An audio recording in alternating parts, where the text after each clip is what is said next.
don't remember because I was gone. I know. Good evening and welcome to the Coon Rapids City Council meeting for Tuesday, September 2nd, 2025. If you could please rise and join us for the pledge.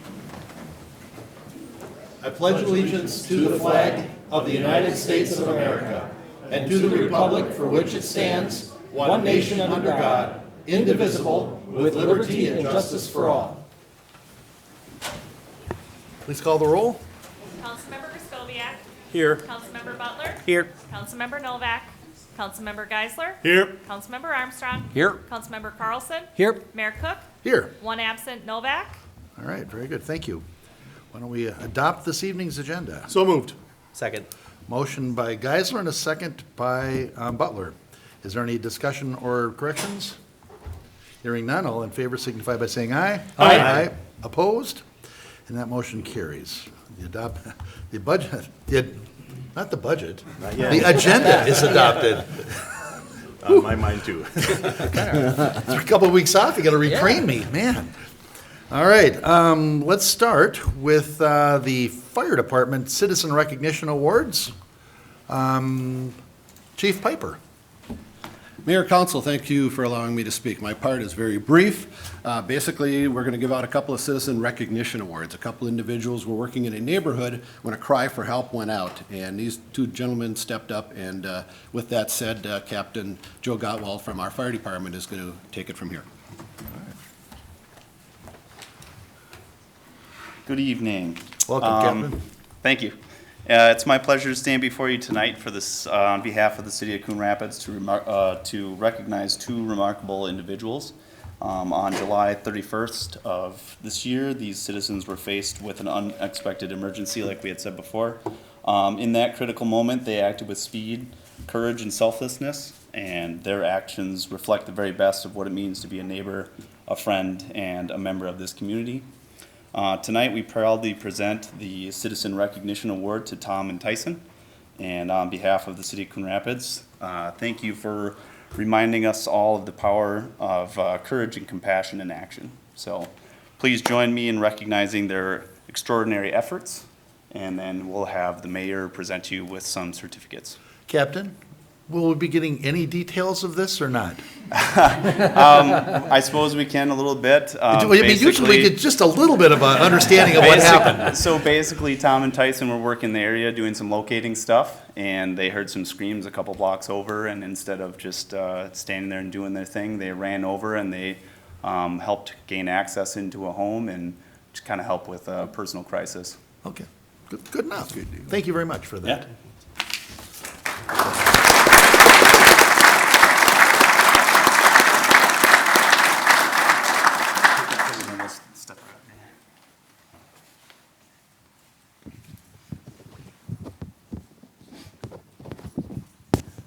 Hoping I grabbed the right one.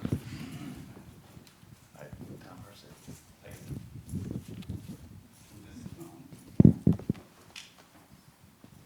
That's halfway there, Tom. Yeah.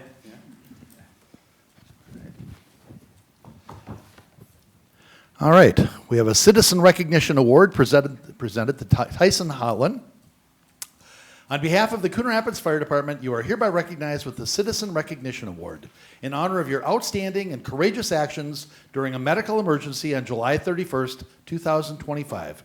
Your quick thinking, selfless response, and willingness to assist in a time of crisis are a true testament to the values of compassion and community. Your efforts serve as an inspiring example of how we can all care for one another in moments of need. Thank you, Tom, for your remarkable actions and commitment to helping others.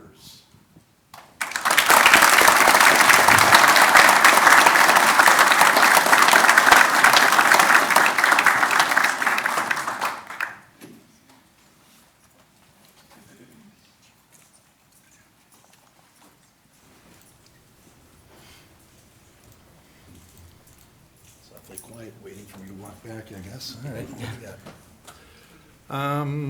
Okay, well, we have another presentation from Alina Health. And I saw, oh, Chief? Mayor, carry on. Council, I'm going to just start this out and turn over the mic. Okay.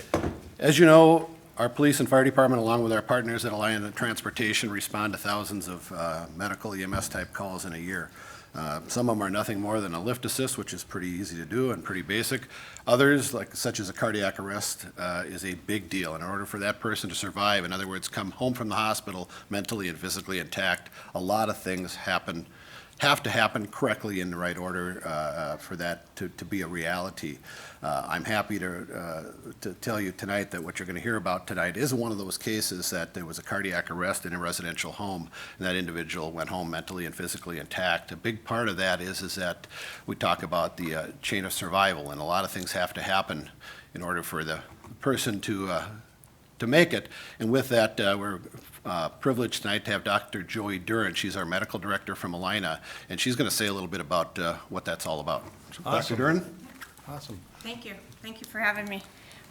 First of all, we are honored at Alina that we get to have such great community partners that work alongside us. It's really the teamwork from law enforcement to fire, and then us getting on scene that can really work together that really increases the survivability from something like this. Even within the first 4 minutes, we really can have a quite substantial survivability, and then every minute after that, it significantly decreases. So having first responders get on scene and that are actually trained and have been supported in that effort to do training, equipment with AEDs, Lucas devices, that's the mechanical CPR device. All of that, I thank you for investing in your community, because like I said, without that and without the swift response from our first responder agencies, we wouldn't have the outcomes that we have. So thank you, and thank you to everybody here. Thank you, Dr. Duran. Now, to say a few more words and to actually make the presentations, Brent Baker is with Alina also, of course, and he's an EMS operations supervisor. So, Brent?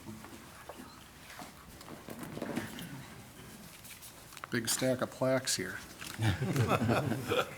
Mr. Mayor, City Council members, citizens of Coon Rapids, friends and family, thank you for this invitation to the council meeting tonight. As the chief said, my name is Brent Baker. I'm one of the senior supervisors, EMS supervisors at Alina EMS. I'm here tonight to recognize the amazing work of our police officers, deputies, firefighters, and paramedics.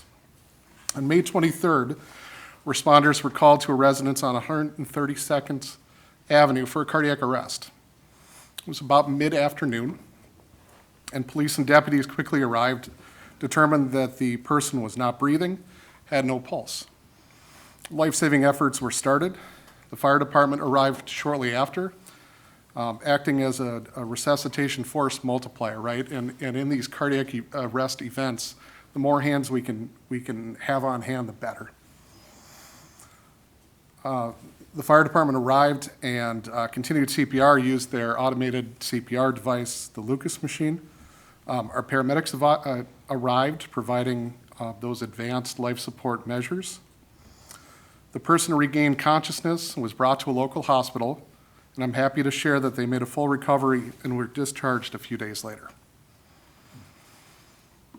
As emergency responders, we're invited into people's lives to bear witness to their best days and their worst days. And on this day, for this patient and the family, it was a little bit of both. With that, for most 911 calls, our public safety responders really don't get a lot of follow-up. They don't necessarily find out what happened, if they made it. But in this case, as the chief and Dr. Duran said, everything went perfectly and the life was saved. With that in mind, I'm proud to present these life-saving awards to the responders who answered the call that day. And there were a lot. Bear with me for a minute here while we get some of these out. Yes, please. There should be another.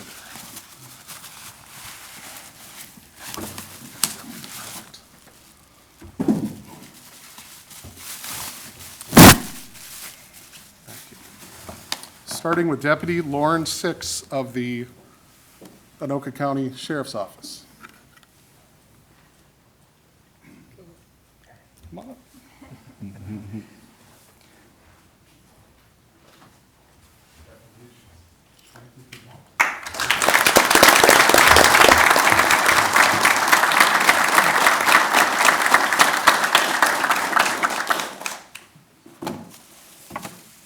Deputy Peter Grover of the Anoka County Sheriff's Office.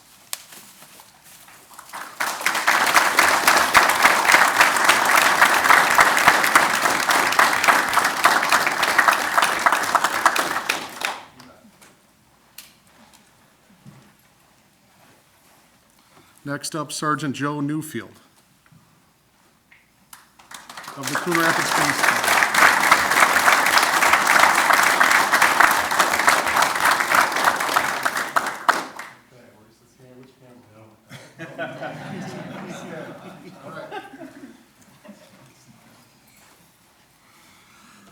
Next up, from Coon Rapids Police Department, Officer Tara Brunmeyer.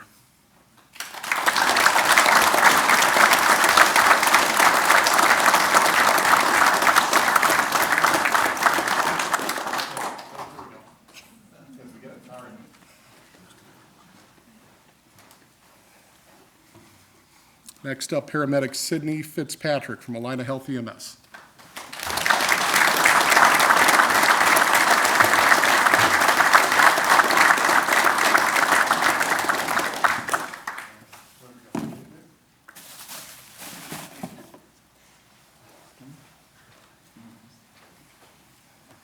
Next up, paramedic Paul Keneally from Alina Health EMS.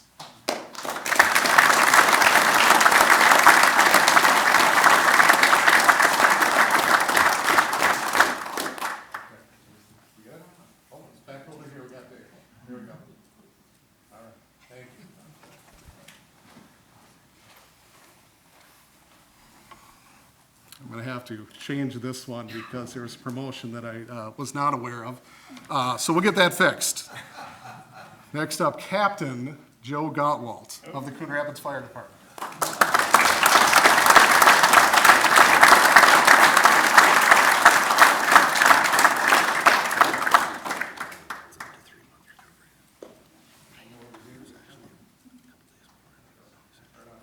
And Joe, did you notice how many more details we got with us? He's been on the job like 2 days, guys. Firefighter Greg Wester.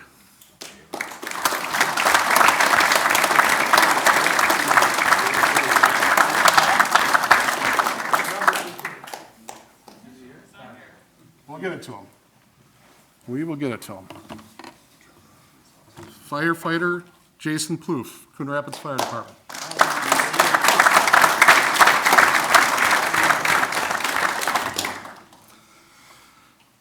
Firefighter Jacob Nivsland from the Coon Rapids Fire Department.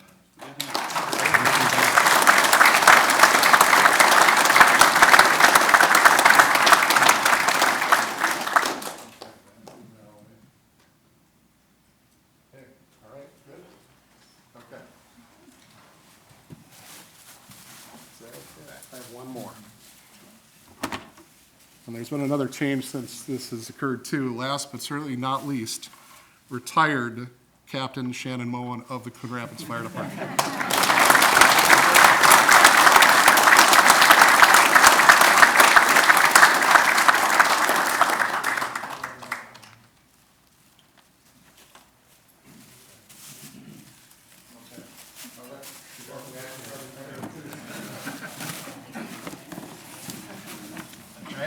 Thank you for letting me hijack your meeting for a few minutes. Appreciate it. Thank you.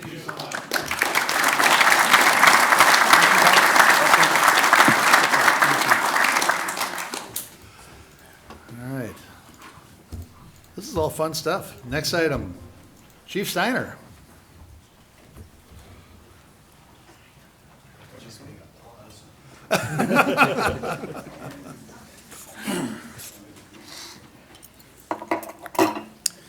All right. Good evening, Mayor and Council. It's good to see you tonight. As you may recall, Captain Madsen retired at the end of May after over 30 years of service to the community, and I actually see him back there. Good to see you. Looks like we've dusted off a lot of captains. But no, Brady, you don't get paid for being here tonight. That, of course, creates the need for a new captain and subsequently a new sergeant. We're fortunate to have had numerous great candidates, but after a competitive process, we've made 2 promotions. And I'm excited to be here tonight to introduce the 2 newest members of our leadership team to the council and to the community. And they are supposed to be up here with me. Busy night.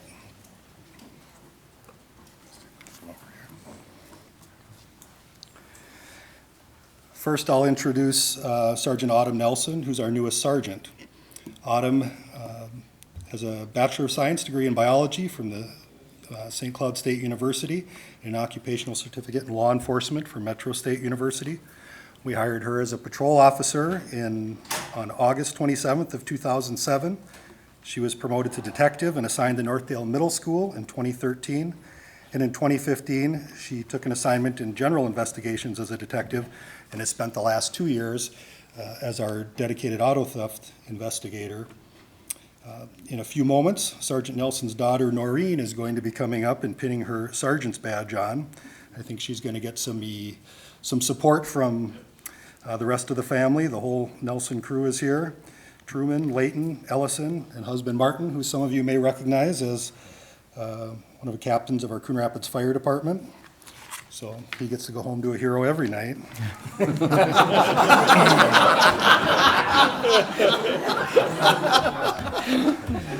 Next, I'd like to introduce Captain Troy Highland. Troy's family's here tonight. Part of his family's here tonight. His wife Kelly and daughter Bella are here. Sophia and Ben couldn't be here. Troy has a bachelor's degree in criminal justice from Winona State University. Next week starts at the Northwestern University School of Police Staff and Command. Troy comes to us from the New Brighton Police Department, where he started his police career in 2000. In 2016, we hired him here as a Coon Rapids police officer, promoted him to sergeant in 2021, and he's most recently promoted to captain in June, and currently is leading our patrol division. Additionally, Troy has served his country for over 33 years in the military, first in the U.S. Navy, then the Army National Guard, and he's currently in the United States Army Reserves. He holds the rank of major, so he kind of gets a little bit of a demotion when he comes to this job. And Troy's been deployed in service of his country 3 times. In a few moments, as I said, Troy's daughter Bella will be coming up to pin his badge on. So to our newly promoted sergeant and captain, I just want to congratulate you both on this accomplishment.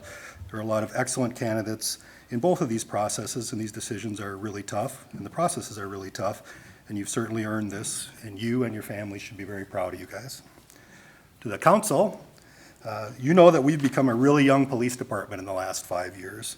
I also want you to know that you should rest easy, knowing that the Coon Rapids Police Department cupboards are really full with promising future leaders. It's a really good problem to have, but I don't envy the next person who will be making promotions when I'm gone. So, with that, I'd like to invite the Nelson family up first. If you guys will step up here, and newly promoted Sergeant Nelson will come out. Get you guys the right badge.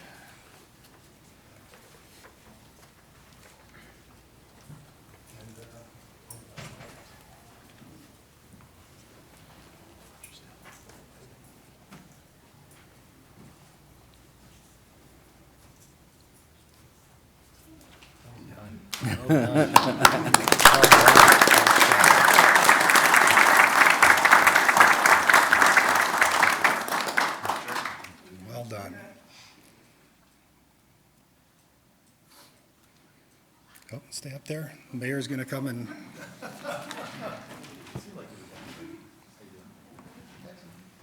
Raise your right hand, please.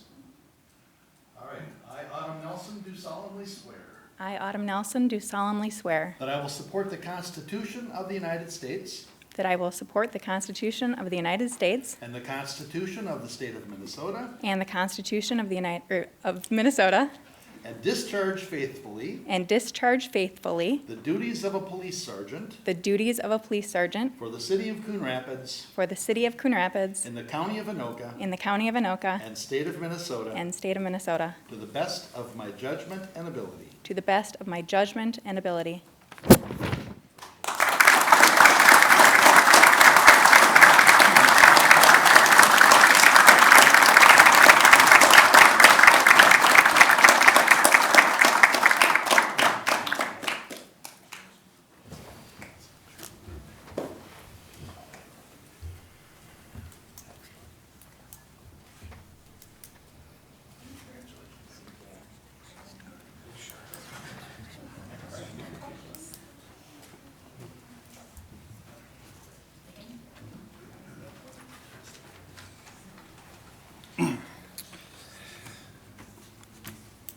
And next, we'll have Captain Highland step forward and his daughter Bella.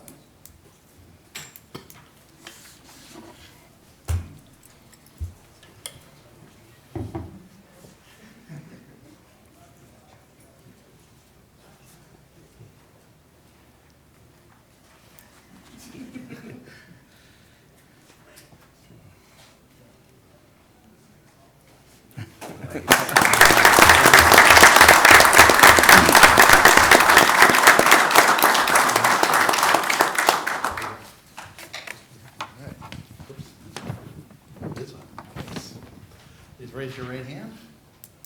I, Troy Highland, do solemnly swear I, Troy Highland, do solemnly swear that I will support the Constitution of the United States that I will support the Constitution of the United States and the Constitution of the State of Minnesota, and the Constitution of the State of Minnesota, and discharge faithfully and discharge faithfully the duties of a police captain the duties of a police captain for the city of Coon Rapids for the city of Coon Rapids in the county of Anoka and the county of Anoka and state of Minnesota and state of Minnesota, to the best of my judgment and ability. to the best of my judgment and ability.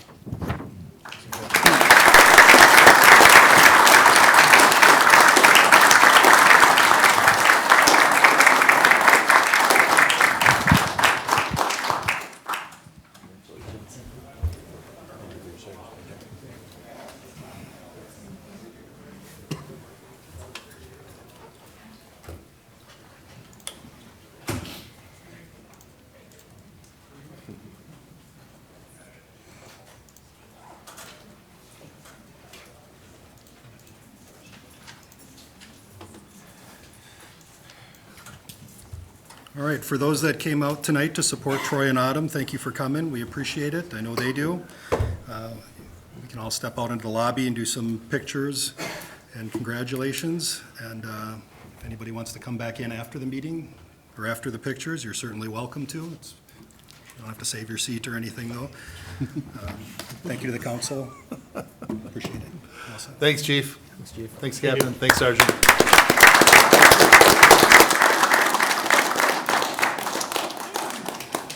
That's where everybody leaves. Yep, the We'll see how this goes. We got a couple bets going on the over-under for how many are left.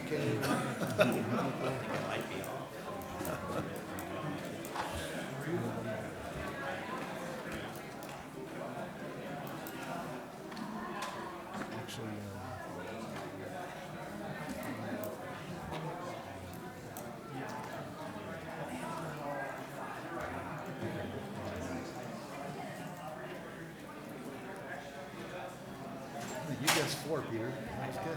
You know, it was close. You're right. Okay, everyone won. All right, I think we're back. Next item on our agenda is approval of the minutes of the August 19th meeting. Motion to approve the minutes, Mr. Mayor? Second. Motion by Carlson, a second by Armstrong. Is there any discussion or corrections? Hearing none, all in favor signify by saying aye. Aye. Aye, opposed, and those minutes are approved. We have 4 items on the consent agenda this evening. The first is, it's to receive the schedule of electronic payments from August 14th, 2025 through August 27th, 2025. This is the list of electronic payments processed since the last council meeting. The next item on our agenda is to approve the waiver of the fireworks display license fee for Coon Rapids Community Strength Foundation. Community Strength Foundation has submitted an application to conduct a fireworks display as part of the holiday tree lighting event being held at Boulevard Park on December 13th, 2025. The foundation has requested this in prior years for other events, and the council has granted the waiver. So we're looking to approve a waiver of a $125 license fee for fireworks display as part of the holiday tree lighting event being held at Boulevard Park on December 13th, 2025.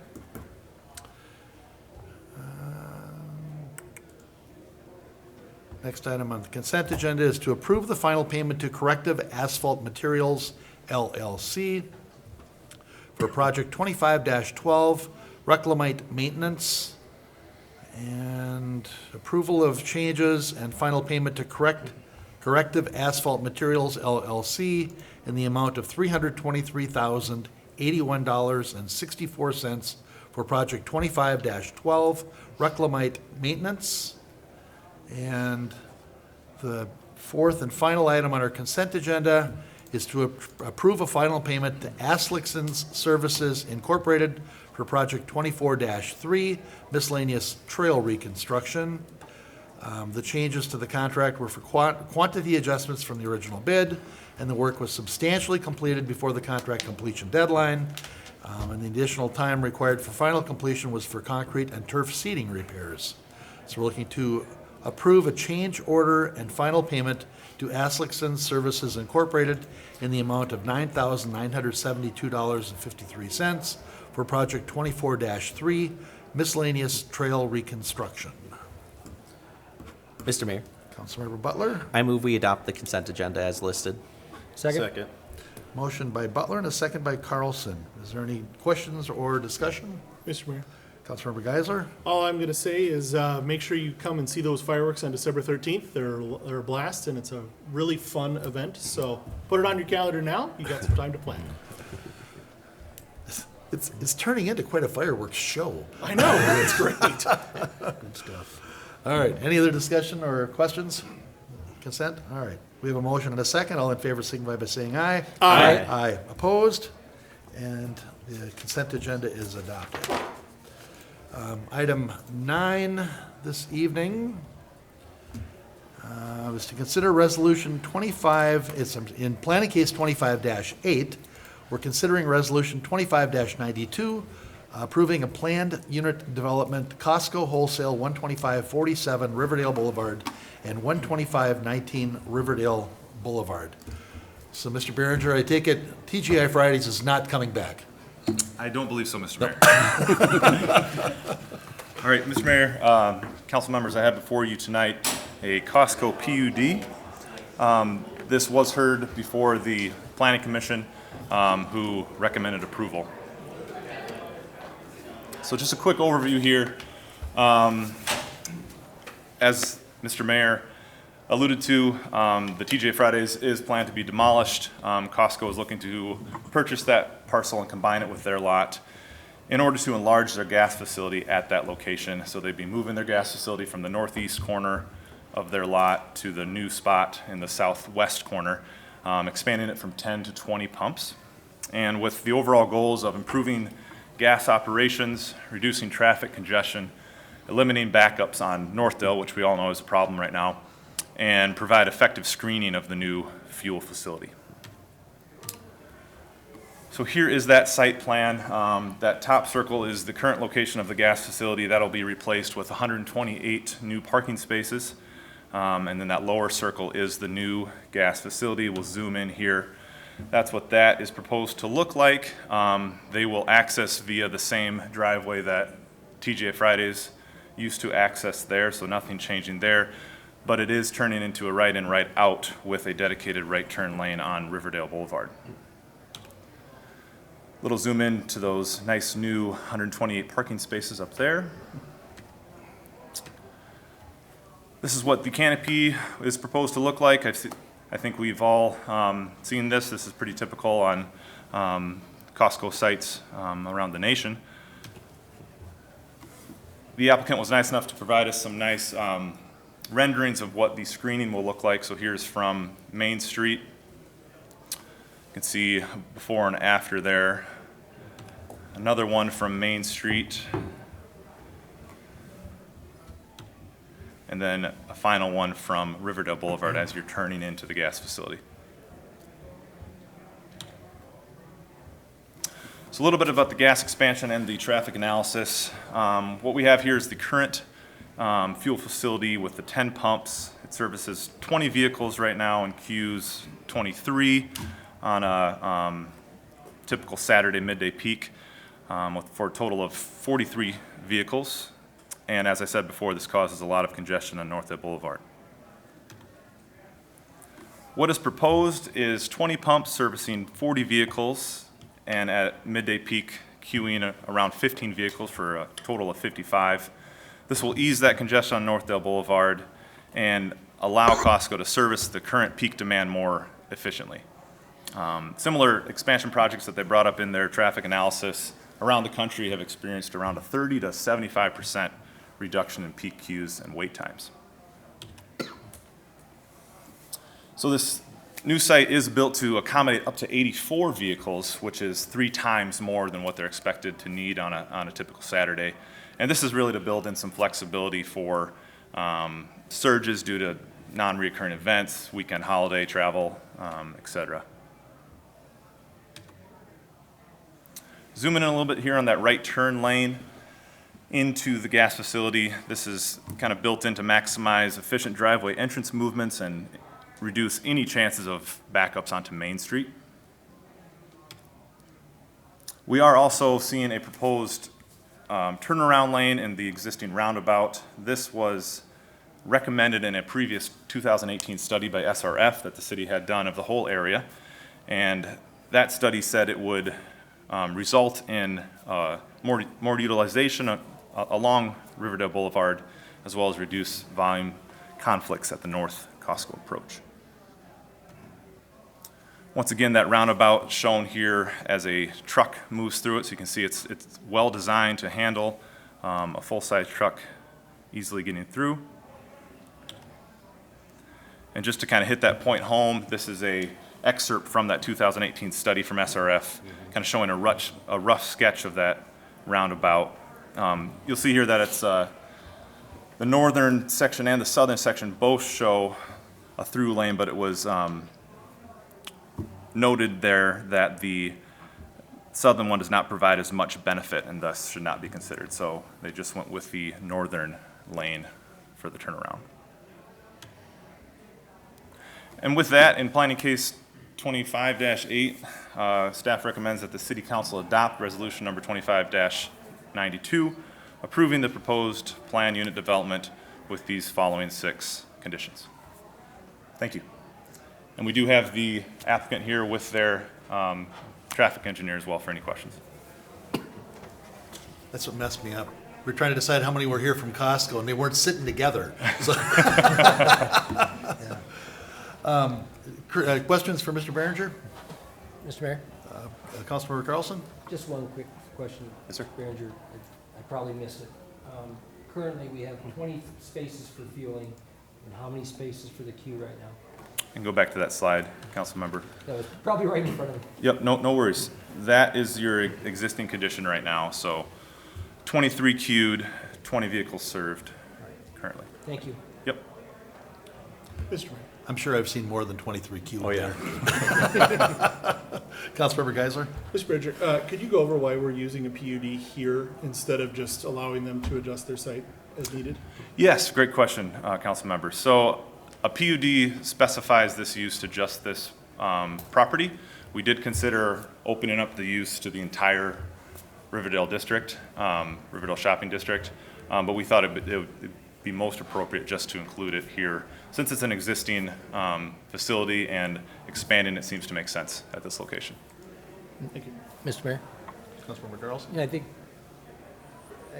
I'm to understand that if we would have done that, it may have opened up some unintended consequences. That's correct. That's correct, yep. All right. Any other questions for Mr. Behringer? Mr. Mayor, Councilmember Griscoviac? I don't know if the question is for our community development or for the applicant, but I'd like to maybe understand that the traffic queuing and the traffic flow a little bit better. You mentioned right in, right out off of the main road. So is that designed that cars will come in and out of that right and they're not going to try to get through the parking lot and wind up over by Best Buy and come back? Or I would just like to see how that traffic is designed to flow. Yeah, I'll turn it over to the applicant. They've got a few slides for I us here think at the any way end, you too. look at it, we're going to improve the traffic flow off of Northdale. For sure, that's been a problem since the beginning, but I just wanted to see here. Good evening, Mayor, City Council members. My name is Larry Jurczyk. I'm a Costco real estate manager representing Costco Wholesale tonight. We're really excited to be here tonight, and Kurt did a great job explaining and highlighting all the main points of our proposal. With me tonight is Adam Bergdorf. He's our national traffic consultant throughout the country, and he can probably address your questions. So I'll turn it over to Adam. Would you like a slide, Adam? Yes, I'm gonna step back. So Adam Bergdorf, Kittleson and Associates, 143 North Woodland Boulevard, Deland, Florida. I'm gonna step back. We've got a really great graphic here showing the overall site. Here. Okay. Okay. So, a couple of considerations with moving the gas that I'd like to highlight, and then I'll answer your question directly. So, the existing fuel location is serviced by a directional median opening here on Northdale Boulevard. In conjunction with this moving of the gas, we are also proposing a right-in, right-out driveway just north of where the existing gas is.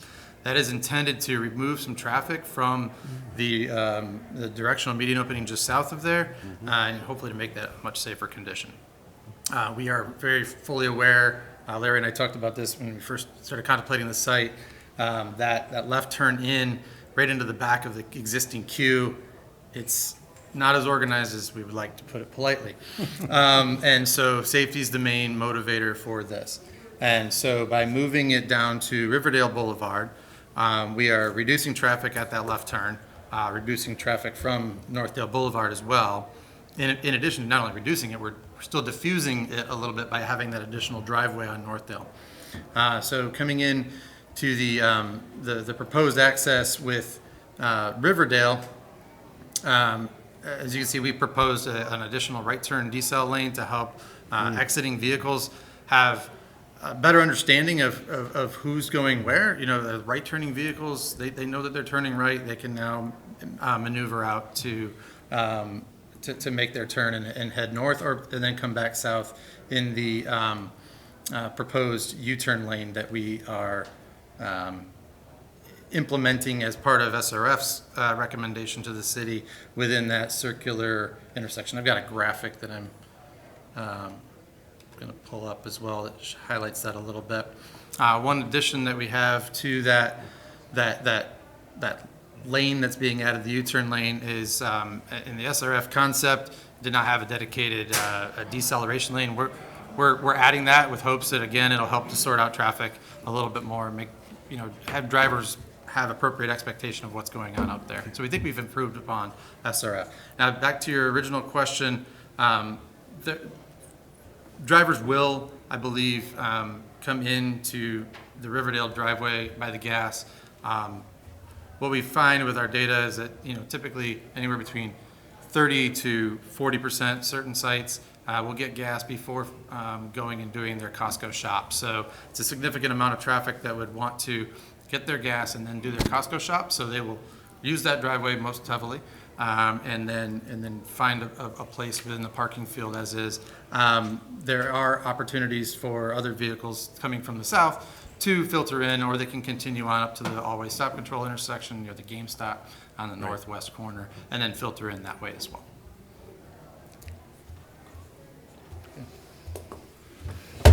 Adam, that new right-in, right-out on the northeast corner on Northdale, that's something that SRF recommended in their study, wasn't it?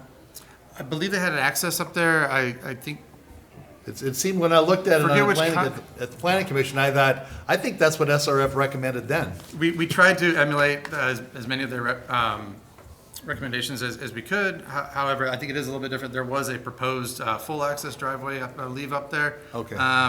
Just a little bit further north, but with the grade coming down, we did not feel that was appropriate. Yeah, no, this looks good. Well, and it really wasn't possible for you to do that with the gas there anyway, I don't think, but, no. Mr. Mayor?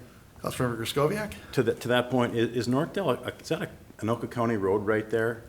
Or is that within our domain? I'm just wondering if Anoka County is going to authorize that.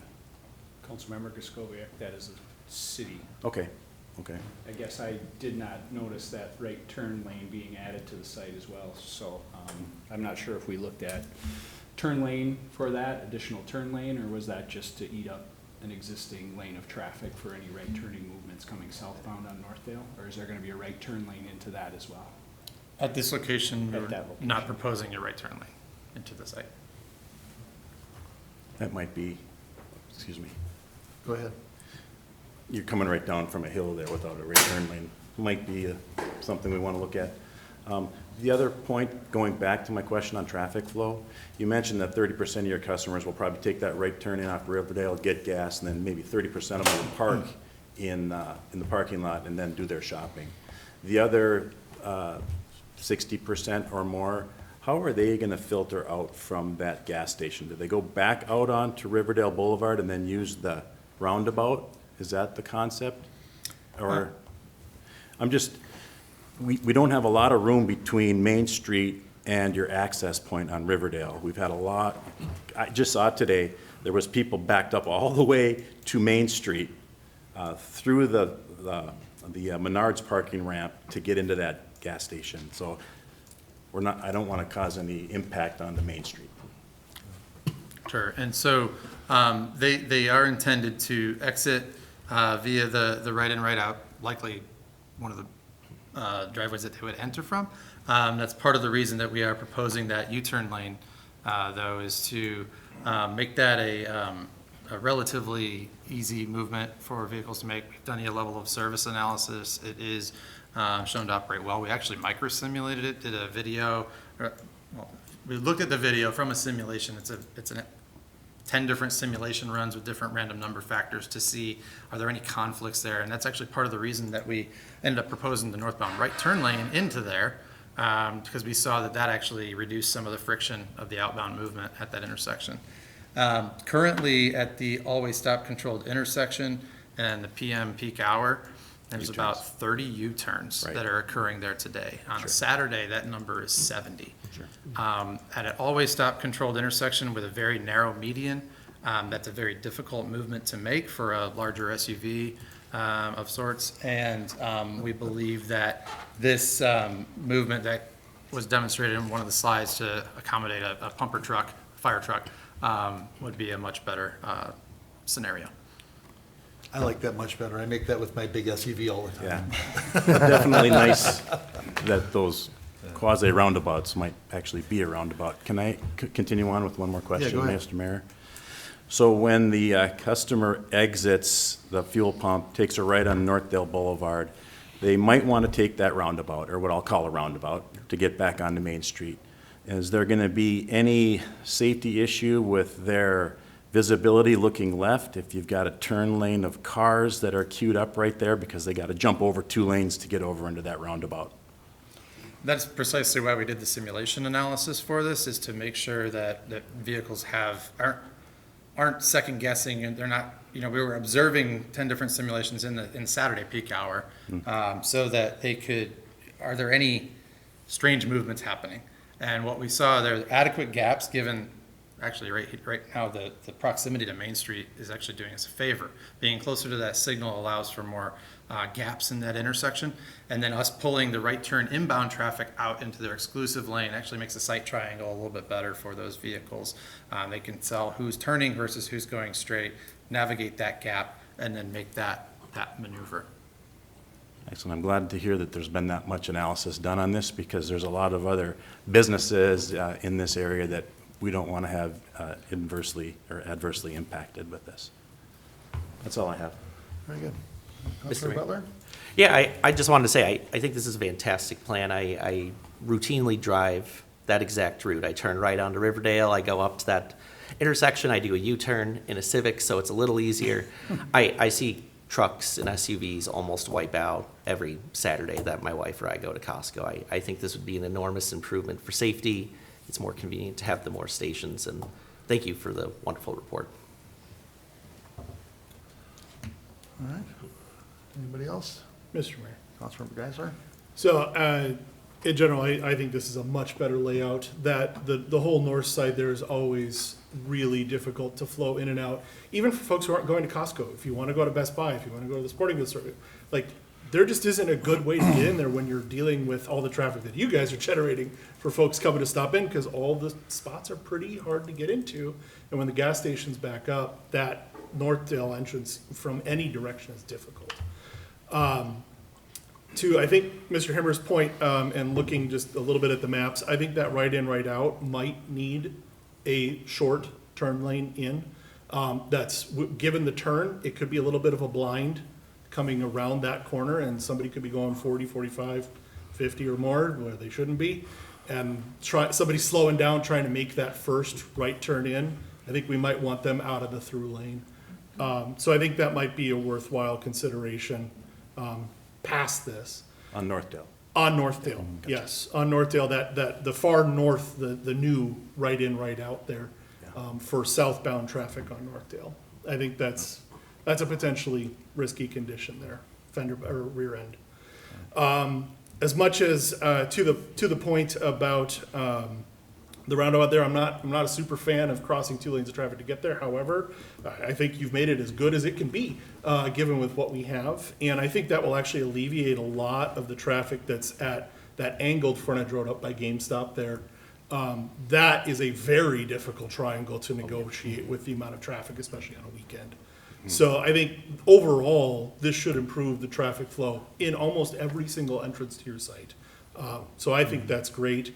I also like the fact that folks could come in, get gas, and just zip right out and not have to experience the entire parking space if they don't need to, which is safer for pedestrians, safer for shoppers, safer for people driving, like all the way around. So overall, it's a great site improvement. I just think the one thing we could look at is a right turn lane from that southbound Northdale on that north one, to make sure we don't end up with a fender bender as somebody's trying to come in there at 10 miles an hour and someone's zipping up behind them on that kind of blindish right, coming down the hill. But, yeah, all in all, this is a great improvement for making this site flow better for a very busy place.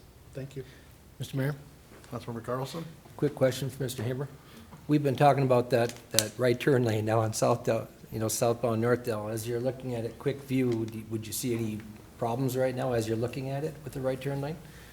Councilmember Carlson, yeah, I see this very briefly. Mark handles a lot of the development review stuff. All the focus was over by the gas pumps. I was not aware that a new access point was put there. I'm guessing it's probably not in the engineering comments, but I think we may want to look at that. Well, we certainly should look at that as part of the permitting side, because as you all mentioned, coming around that corner, coming down the hill, we're just adding another spot. And if we're reducing that lane now, and you have to now watch out for what's coming in front of you around that corner, I think a right turn lane of some size may be beneficial, and I think we'd like to review that as part of the building permit and work our way through that.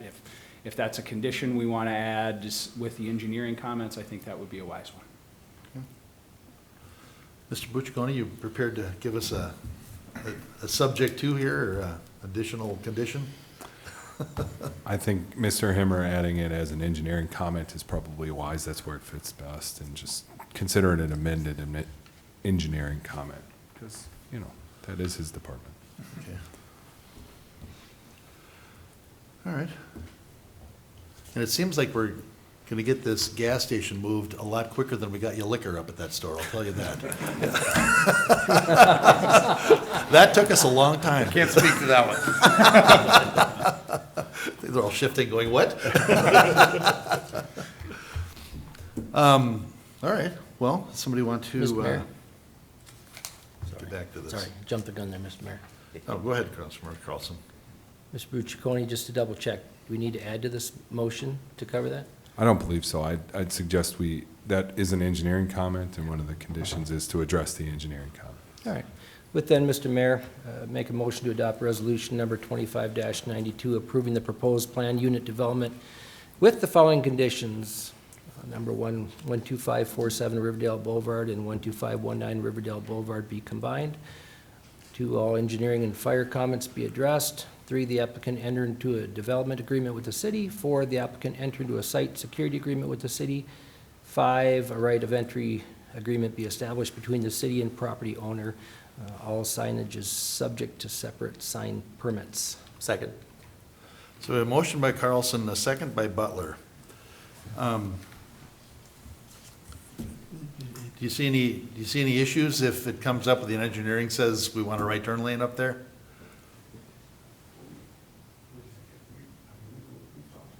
Yeah, Sorry, Adam. It would have been a good question while you were standing there, I guess. No worries at all. We will have to look at the grade at that location to see if that is feasible from an engineering perspective. I know the analysis that we had completed within our study did not include a right turn lane from an operational perspective, but I understand the safety benefits associated with that you've described today.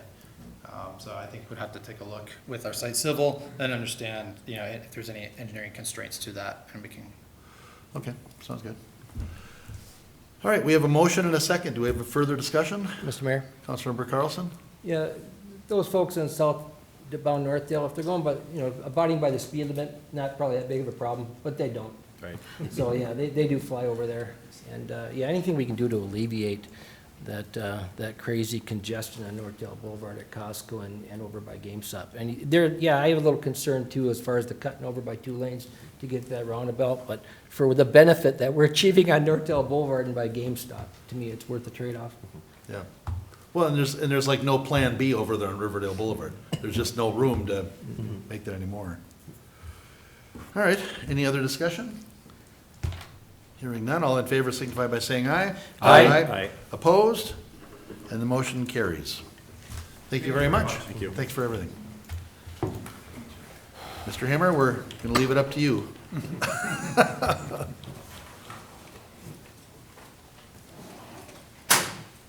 All right, item 10, in planning case 25-9, we're going to consider an introduction of an ordinance amending the use table and creating LDR3 district and standards, City Code 11-601 and 11-607. All right. Mr. Besser. Thank you, Mr. Mayor, council members. Before you tonight, a request to introduce an ordinance amending 11-601, which are the allowed uses in the residential districts, and creating 11-607, which would be a new single-family residential zoning district within the low-density residential land use designation in the comp plan. So this would be the LDR3 zoning district, and this was discussed at a work session, so I'll go over some of the high-level points and some of the minor changes that were made to the proposal between the work session and today. But what would be proposed would be the creation of an LDR3 zoning district. No properties would immediately be asked to be rezoned to LDR3 as part of this ordinance, but we would be creating the LDR3 zoning district to have in our back pocket for future infill development to potentially be rezoned to this zoning designation. And what this would allow would be only single-family residential uses, but at a somewhat higher density than is allowed in LDR2, at a smaller lot width, slightly smaller lot depth, and then with slightly closer setbacks than is allowed in LDR2. And staff believe that this would be beneficial for certain infill lots that already have constraints that are already small, oddly shaped, things like that, where smaller lots may be more feasible. So what's being proposed is a 7,200 square foot minimum lot area, 60-foot minimum lot width, and 120-foot minimum lot depth. And these would be minima, so any proposed development in the LDR3 district would still be allowed to be larger than those, but that would be a new minimum, lower than what's currently allowed in LDR2. On top of that, what's being proposed is an increase compared to LDR2. So this isn't a change to LDR2 that's being proposed, just an increase compared to LDR2 of lot coverage from 30% to 50%. Front yard setbacks to be generally 25 feet instead of 35 feet. Same with rear yard setbacks. Street side yard setbacks to be 15 feet instead of 20 feet, and interior side yard setbacks to be 7.5 feet instead of 10 feet. One other change that's being proposed would be to add the corollary that any living space directly above an attached garage may conform to the attached garage side yard setback. This would eliminate a home design where there's living space directly above an attached garage from having to be set back 2.5 more feet than the garage, thus creating kind of an awkward hip between the living space and the garage. So this is something that was added in between the work session today by planning staff in response to what seemed to be an increase in homes designed such that there are living spaces over the garage in more recent developments. So going over the density very briefly, so no development would ever be developed at the maximum density mathematically possible for a zoning district, because streets, stormwater ponding, larger lots due to cul-de-sacs, lot constraints, corner lots would always reduce the maximum density allowed. But just showing how what's being proposed would fit into the comprehensive plan. So low-density residential land use designation in the comprehensive plan allows for 3 to 5 units per acre. What's being proposed here would theoretically, mathematically allow up to 6 units per acre. However, no development would ever have that many units an acre. And because of the comp plan being maxed out at 5 units an acre, no development would be allowed to be up to 6 units an acre.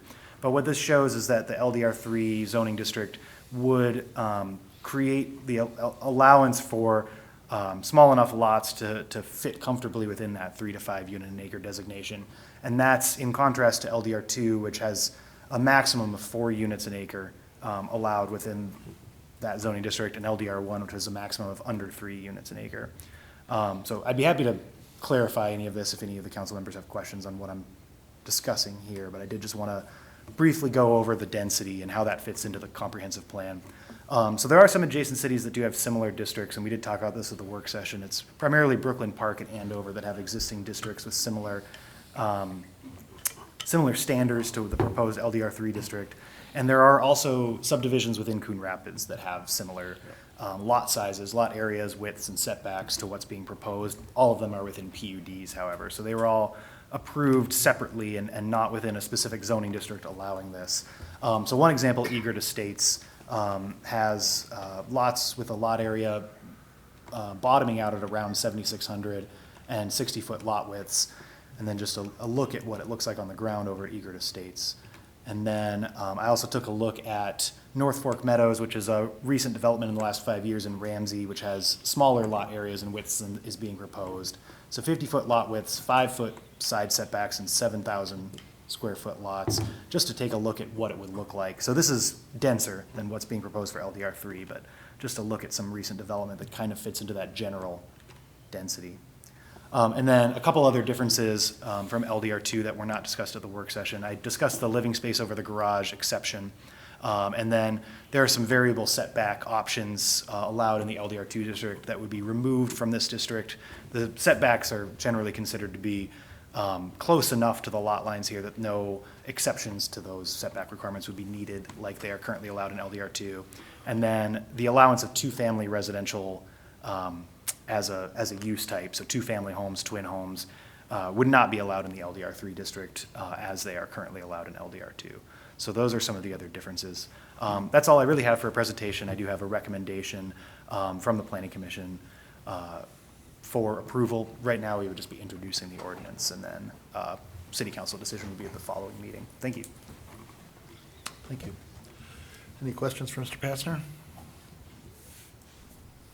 Mr. Mayor, Councilmember Piscovian? just one question. Like, so side yard setbacks, currently in LDR2, it's 10 feet? That's correct. So like if I wanted to build an auxiliary garage 10 feet from the property line?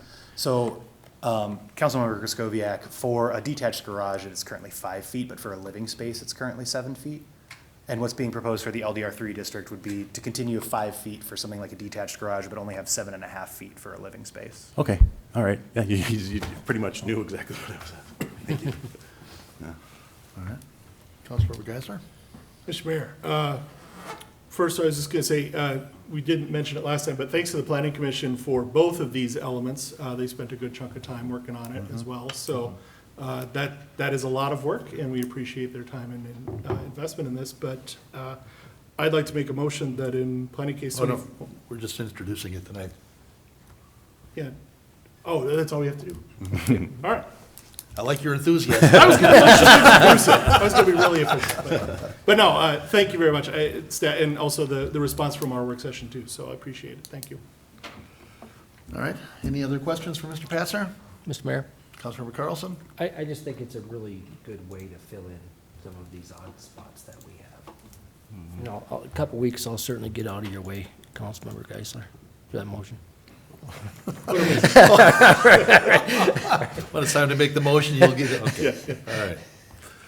All right. Okay, then if there's no further questions in planning case 25-9, we will consider an ordinance amending the use table and creating LDR3 district and standards, City Code 11-601 and 11-607, introduced, and we will look at it probably at the next council meeting. Is that okay the way I did that? Yes. Okay. Mr. Brody usually doesn't give me a smirk like that. I wasn't sure. All right. That's introduced, and now we're on to item 11.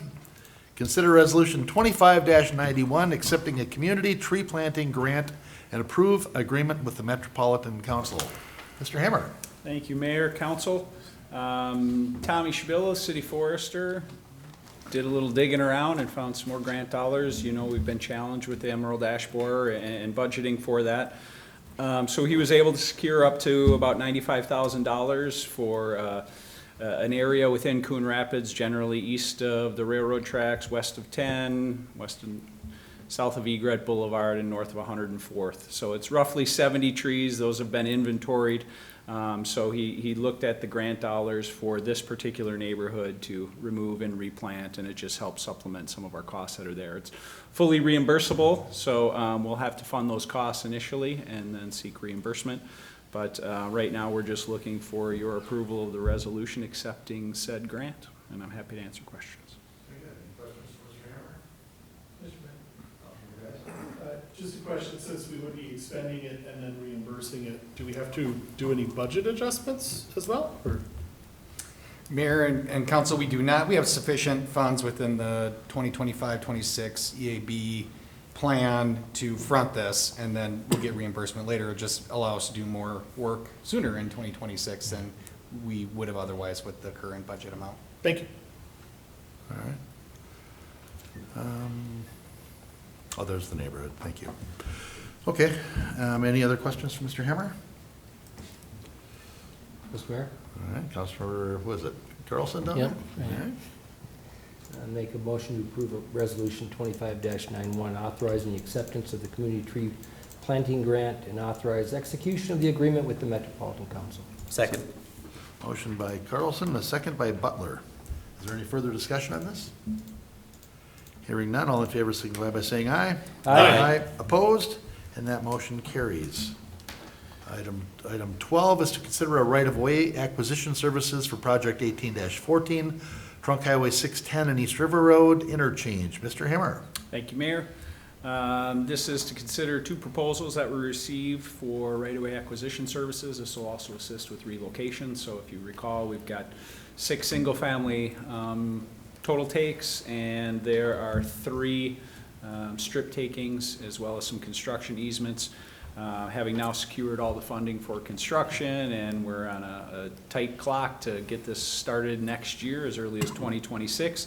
The sooner we get these appraisals going and get these negotiations started, the better off we will be. So we received proposals from SRF Consulting. They're part of the project design team. They help with some of the traffic modeling and things on that project. And ProSource has helped us on several projects in the past. So both companies are really good, taking advantage of a project team and not having to bring someone else up to speed. It's a cheaper cost, and we hope we can hit the ground running with your approval and try to get these things hammered out, if not by the end of this year, certainly the very beginning of 2026. Very good. Any questions of Mr. Hammer? Mr. Mayor. Councilmember Butler. I move that council accept the proposal from SRF Consulting for acquisition and relocation services for project 18-14 and authorize staff to execute a letter of engagement under SRF's master consulting agreement. Second. Motion by Butler and a second by Geisler. Is there any further discussion on this? Hearing none, all in favor signify by saying aye. Aye. Aye. Opposed? And that motion carries. And item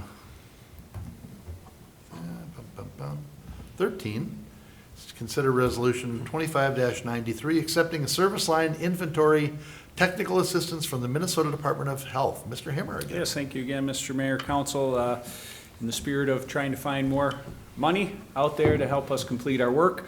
Some of you may recall we started this project about 1.5 years, 2 years ago, just trying to understand what water services are. It's a requirement of the EPA. We have to inventory every single one. We got it from a little under 22,000 is what we started with. We're down to about 4,500, I believe.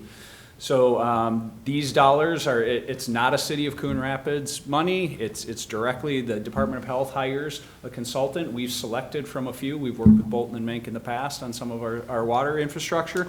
So what they're going to help us do, and you'll see coming soon, is postcards going out to those 4,000 people, reminding people you can go and do the little QR code and do it on your own. If not, we will come to you and we will do it for you. We will schedule appointments, evenings, weekends, whatever it is, but we're trying to get that unknown service amount down to 0, which is required over the next couple of years, and so this is a way to go about getting that done. So we're looking for your support on the resolution. We can move this project forward the sooner the better because it has to be completed by the end of October. That's how it works. You wait a long time to hear about it, and then once you hear about it, you've got 6 weeks to get it done. So Okay. we're here asking for your support. All right. Well, we better waste no time getting this through then. Any questions for Mr. Hammer on this? Mr. Mayor, Councilmember Geisler. I move that we approve Resolution 25-93, authorizing the acceptance of service line inventory technical assistance from the Minnesota Department of Health. Second. That was a motion by Geisler and a second by Armstrong. Is there further discussion?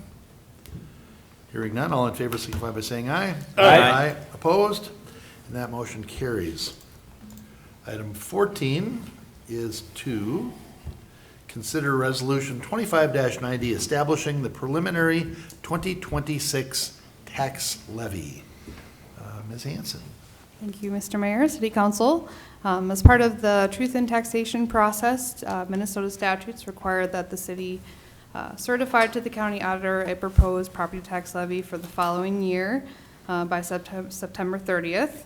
In line with that, staff is bringing forward one recommendation to set the truth in taxation meeting for December 2nd of this year, and then 2, to set the preliminary tax levy at $41,295,381. This is a 7.62% increase over the 2025 adopted levy. Once this is approved, if approved, the levy can be reduced before final certification, but cannot be increased. Anoka County will then use this information. They'll use it to prepare and distribute parcel-specific notifications to property owners. They usually come towards the end of November, notifying each property what their proposed changes in their taxes are, and then also supplying meeting information that they can go and speak to the taxing authorities. We do have the proposed 2026 budget available on the city website that can be viewed as well. And I'm happy to answer any questions. Very good. Any questions for Ms. Hanson? Mr. Mayor, Councilmember Carlson? just want to thank you for your work on this, Ms. Hanson. Toughest time of the year for me is figuring out what this levy, because I know it affects people. And, you know, a lot of people are different levels of levels of what they can afford. And I'm so confident that the levy are covering things that the city needs and not just something that we would like to have. And so I really appreciate that. I appreciate your work. All right. Other discussion? Any other questions for Ms. Hanson? Mr. Mayor, Councilmember Geisler. just a discussion point. You know, we discussed this quite a bit, obviously, as a council and staff, and I appreciate all of the information staff provided back, especially as a newbie up here asking lots and lots of questions, lots and lots of emails. So I appreciate all of the education that came with that. You know, I think it's worth also reminding folks that, you know, this isn't the final number. All of that information comes in November from the county once all of these proposals are set. Your number may not be exactly what the number coming up here is. 7.62 is not what your increase might be. You might see a decrease, you might see an increase, you might see a larger increase. You don't know until that final number comes back from the county because it's based on so many other variables. So this is a 7.62% increase on what we levied last year, not on you specifically as a homeowner or a property owner or a business owner. So make sure you check those property tax estimated notices that come out in November. Yeah, a lot of this is out of our control. It's the breakdown between the industrial and the residential and everything else. And it seems so anticlimactic. When we come down to this tonight, we spend a few minutes talking about it. Staff has been working on this since what, April? Multiple meetings, we have hours of discussion about this. And I think that this represents needs, not wants. And I think it's a very responsible budget. And I just think it's the right thing for the residents of Coon Rapids, and I'm supportive of 7.62. Mr. Mayor, Councilmember Carlson. make a motion to adopt Resolution 25-90, establishing the preliminary 2026 tax levy for the city of Coon Rapids. Second. There was a motion by Carlson, and I'm going to give it to Armstrong. Is there any further, second by Armstrong, is there any further discussion on this? Mr. Mayor? Councilmember Griscoviac? I'll just start by saying, yeah, it is right. I mean, we talked about this a lot, and I appreciate everything that the council has done to kind of provide the guidance and the policy for these kinds of things. We listen to our residents, we know what they need, and we give that guidance to the city staff that does an excellent job in creating these budgets. A 7.62% increase over last year is actually not that large. I think we're doing a lot responsibly with this. When we talk about the size of our city and the size of the payroll that it takes to run this city, I was just looking at tonight's meeting. We talked about fire, police and fire. We've got 3 fire stations, all equipped full-time, 24/7, 365 with fire. And we talk about first responders. I mean, these people are extremely fast responders, and we're paying for that. We are investing in that. This budget has a large piece of fire equipment in it, the big ladder. I mean, it's a $2 million piece of equipment that we need in a city this large. We've got a lot of apartments and things of that nature, but, we talk about, the same thing with police, 73 sworn officers. That's, a lot to pay for. We talked about streets tonight. We talked about trail reclamation. We have just beautiful parks throughout the city. We have miles and miles of trails to take care of. You saw demonstrations tonight by community development, supporting our businesses in the community. I mean, it takes a lot to run a city this large, and I just want to say I appreciate the way that our council works together to get to this point, and investing in the infrastructure while keeping the taxpayers in mind, and what they're paying on their bills. I think we get a big bang for the buck with what we're doing in Coon Rapids, and one of the big things that we do on the council is to come up with this policy and set this budget. So tonight's a big night, and I'm in support of this. I'm thankful that staff presented a very responsible budget to us. With our direction. Yeah, no, right. I mean, yeah, we give them the direction months ago. Right. And Mr. Mayor, just one other question that I have. So we'll set the preliminary budget tonight and then set the truth and taxation meeting. And then would we be voting on the final budget at the next city council meeting, or we have to do it before the end of the month, correct? Mr. Stemmettle? Mayor and council, the next time you'll see this at a regular council meeting would be December 2nd. That's when we have the truth and taxation hearing, where Ashley and I will go through a presentation that's pretty similar to the one you all saw at the work session a few weeks ago. We have to describe to the public what's changing in the budget, sort of what they're getting for the additional levy and so forth. After which the council would consider the budget itself. At that time, you still have the option to change the levy. You can lower it. You could not increase it if there was something you wanted to do there. So that would be at that point, December 2nd. You'd formally vote on it. Tonight's just to get the process started from a property tax perspective, so that can inform the residents what it might look like for them. Okay. All right. In that December 2nd meeting, there will be a public hearing if folks want to talk to us about the levy. Yes. And about our budget.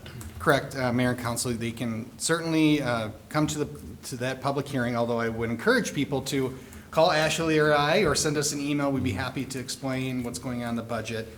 There's a really nice addendum piece to the larger budget that's a simple explanation of the things that are changing in the 2026 proposed budget. The other thing I'll mention is Councilmember Geisler brought up the whole concept of property tax or property values and the effect that it has on property taxes that you pay. So often the questions and concerns we get about what a person's going to be paying the next year is more driven by value changes than it is levy changes. I mean, that's a part of it, and can't hide from that. Right. Certainly, we have some control of that aspect, but a lot of it's value, what your house is doing relative to other houses in the community, what commercial properties are doing, and that sort of thing. So really, in those cases, we refer you on to our city assessors department, which we have an internal department here, and they'll do a really nice job of walking you through what went on with your property, what your options are. We won't be into that process until April of next year to really consider what your value might be, but it's something to pay attention to as this moves forward. Excellent. All right, we have a motion and a second. Do we have any further discussion? Mr. Mayor? Councilmember Butler? Yeah, just real quick, I want to thank staff too, being the other newbie, just walking through questions, trying to understand documents better. You know, the other thing I would just say for anyone watching, and I see some of my constituents in the chambers here, if you do have questions, reach out to us. If we don't know the answer, we'll work with staff to get you an answer. Like everyone else has said, this is a very reasonable increase. Nobody likes to see this type of increase, but it's a necessity given just where we are overall in our community right now. Thank you. Thank you. Any further discussion? All right, we have a motion and a second to, for Resolution 25-90, establishing the preliminary 2026 tax levy for the city of Coon Rapids. All in favor signify by saying aye. Aye. Opposed? And that motion carries. Mr. Mayor, Councilmember Griscoviac? point of information, do we need to set the meeting for the truth and taxation at the same time? Yep, Mayor and Council is actually included in the resoluation. Okay. That's All right. correct. Yes, Thank you. okay. So you have done that. And we have Yes. done that. Usually, Okay. usually we work more of that into the motion, I think, but it's in the resolution. All right, we are up to the open mic public comment portion of the meeting. Is anybody here to address council tonight for open mic? All right. And then I do have a report on the previous open mic from, let's see, we had two residents from Cary Street and Ivywood Street addressed the council and noted concerns about backyard drainage problems believed to be caused by city stormwater backing up from the adjacent Marshland Park ditch and drainage system. The residents noted standing water has been maintaining their backyards, has made maintaining their backyards difficult, and they have concerns about the impacts on landscaping, private sheds, and a gazebo. Engineering and public works staff met at these properties with these residents to review concerns on July 31st. And additionally, a second meeting with residents, city staff, and staff from Coon Creek Watershed was held on August 21st. Engineering staff intend to collect survey data of the backyards and adjacent ditch system this fall to understand what options exist to address the drainage concerns. And public works staff will continue to monitor the pipe outlets and ditch system to perform any as-needed vegetation and debris removal. Once the survey data has been collected, city staff will review options with the residents and council to determine what can be done to address the drainage concerns. So we just thank them for bringing those concerns to us. And we are up to other business. Does somebody have right on the top of their head the Love My Pet Fair? Mr. Mayor? Boy, I was just thinking about that just a second ago. You got it? I sure do. All right, we'll go for it then. Yeah, September 20th, Mr. Mayor, from 10 o'clock in the morning till 1:30 in the afternoon, we'll have the Love My Pet Fair event here, Mr. Mayor, at the Coon Rapids Civic Center. It's been at Riverwind Park for quite a while, over 105th and Zavis and. Riverview. Well, yeah. Riverview, yeah, that's right, wrong perk. Riverview, but now it's here, Mr. Mayor, at the Coon Rapids Civic Center on September 20th from 10 in the morning till 1:30 in the afternoon. Chalk art contest, kid games, vendor booths, entertainment, pet and owner costume contest, demonstrations, and more And this must be just the 10,000-foot flyer.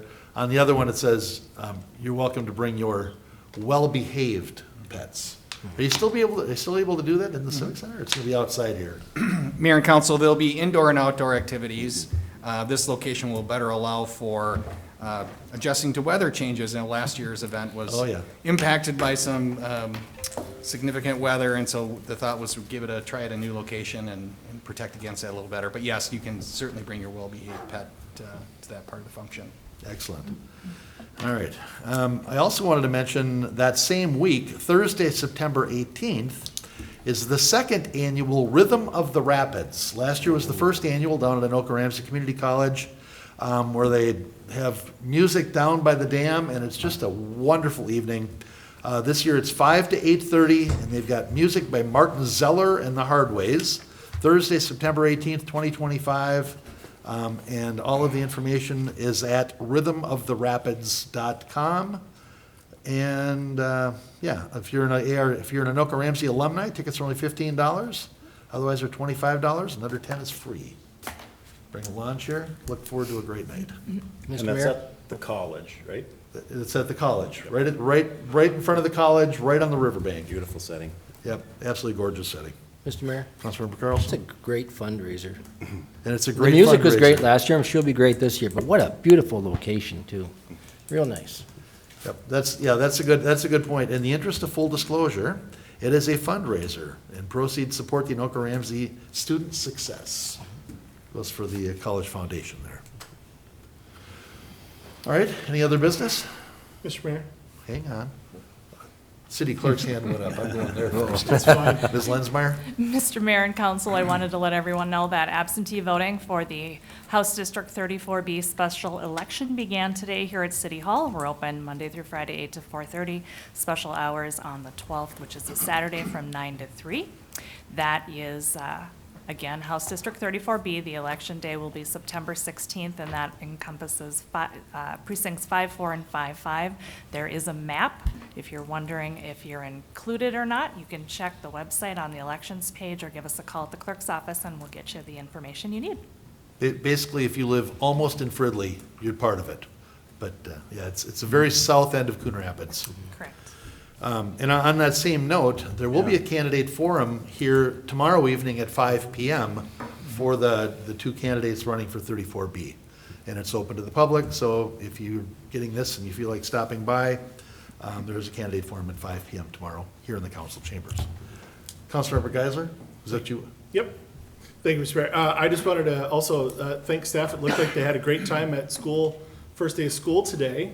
Saw some good pictures from the school district and our school board members out there. So, and congrats to all the parents that successfully got their kids out the door and to the bus on time this morning. So, hopefully we have a great, quiet, uneventful school year this year for everyone.